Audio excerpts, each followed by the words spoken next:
Shimotsuke province. In this fertile land lived a wealthy farmer named Sano Jirozaemon.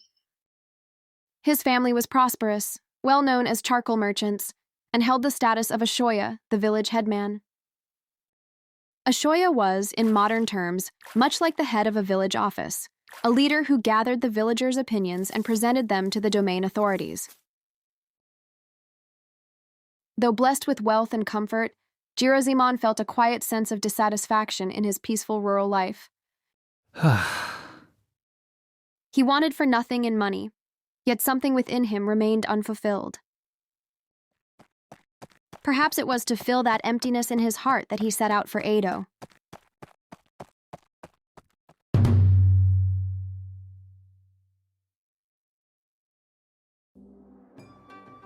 Edo Yoshiwara. A place where men's dreams and illusions intertwined. It was there that Jirozaemon met the courtesan Yatsuhashi. Her enchanting smile and graceful words struck him at once. It was love at first sight. Every movement she made, every elegant gesture, stole Jirozaemon's heart completely. He began visiting Yatsuhashi in Yoshiwara more and more often. Refined in manner and generous with money, Jirozaemon soon became well known in the pleasure quarters. "Someday I will buy her out and make her my wife," he vowed. His love was nothing less than sincere. Though many courtesans and yujo admired Jirozaemon, his heart belonged to Yatsuhashi alone. And Yatsuhashi, too, treated him warmly each time he came to see her. To those around them, they looked every bit the picture of lovers, their affection obvious to anyone who saw them together. After about half a year, talks began in earnest between Jirozaemon and the brothel about buying out Yatsuhashi's contract.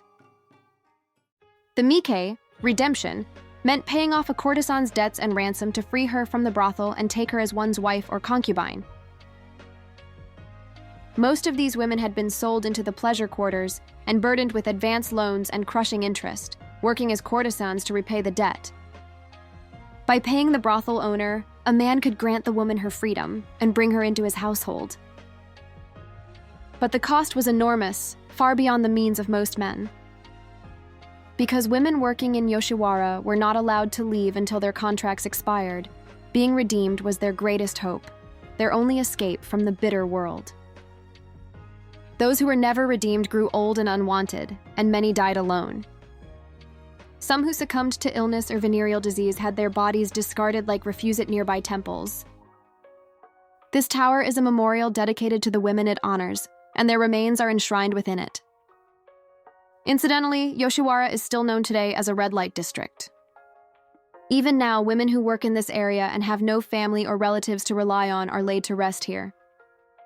Beneath the tower's roof are personal belongings that may have been dear to them in life: hair ties, lipsticks, and other small mementos.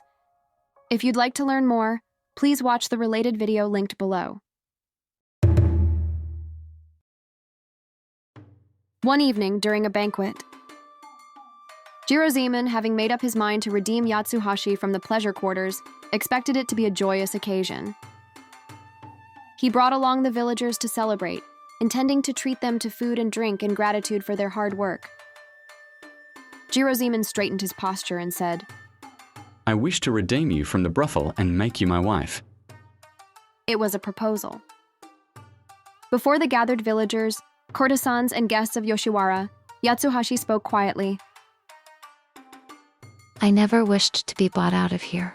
Please, do not come to see me again."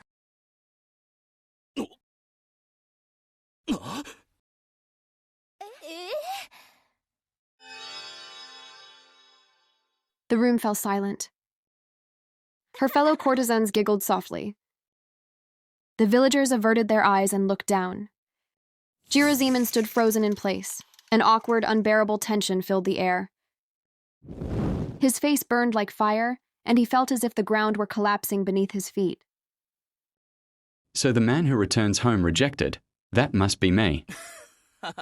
He muttered with a strained smile, then left Yoshiwara with heavy steps. Back in his hometown, Jirozaemon drifted through his days in despair, unable to bring himself to do anything. About 4 months later, he absent-mindedly drew his family heirloom, the famed sword Kagotsurube, from its scabbard and gazed upon the blade. It had once been tested by Yatsuhashi, the executioner who judged a sword's sharpness by using it on the bodies of condemned criminals. The verdict, a masterwork of peerless edge. That night, Jirozaemon began to put his affairs in order, as if possessed, as though preparing for a final farewell. He imbued the ancestral sword with his grudge and set off for Edo. It was the end of the year. A cold wind mixed with snow blew through the streets as Jirozaemon once again made his way to Yoshiwara. "I must see Yatsuhashi. I must see her and beg her forgiveness," he said. The attendants at the brothel were startled by his unexpected return, but behind his calm smile, they sensed a quiet sorrow. Yatsuhashi appeared. Before her former patron, she bowed gracefully. What's done is done. Let's put the past behind us and enjoy tonight, she said with a gentle smile. Jirozaemon replied softly, Oh, I've long forgotten that matter. I merely wish to talk with you, just the two of us.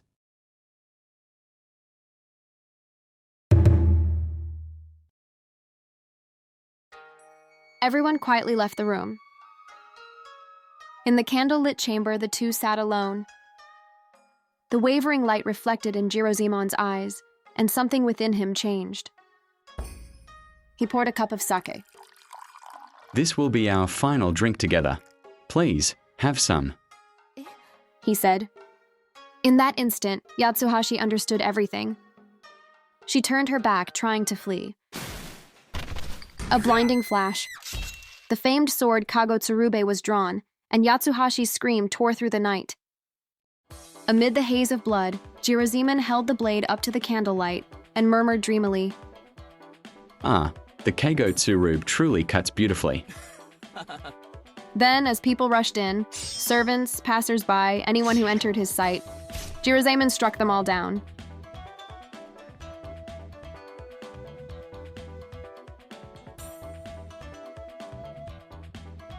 Some say it was not madness, but the curse of the sword itself that drove him to slaughter. For the Kagotsurube was said to be a bewitched blade forged by the legendary swordsmith Muramasa, a sword that, once drawn, could not be sheathed until it had tasted blood. As for how a country merchant came to possess such a weapon, it is told that a wandering samurai once saved Jirozaemon from bandits. The merchant sheltered him in gratitude, but the samurai soon fell ill and died. As a keepsake, he left behind his treasured sword, Kagotsurube. In a frenzy, Jirozaemon fled the brothel Tachibanaya, cutting down those who tried to escape before him. He leapt across rooftops in a desperate attempt to flee. But someone below threw water to stop him. The tiles became slick, and he slipped, falling to the ground. He was captured soon after and sentenced to death. The incident became known as the Yoshiwara 100 Slayer. Of course, he did not literally slay 100 people. The phrase merely meant he cut down many. The shocking event spread through Edo like wildfire, eventually inspiring countless kōdan storytelling and kabuki plays. Among them, the most famous. Kagotsurube Sato no Izame, the Kagotsurube and the Drunken Awakening of the Courtesan Quarter. This story, though dramatized in kabuki, is based on a real incident. While the details and embellishments vary among versions, the essence of the tragedy remains true.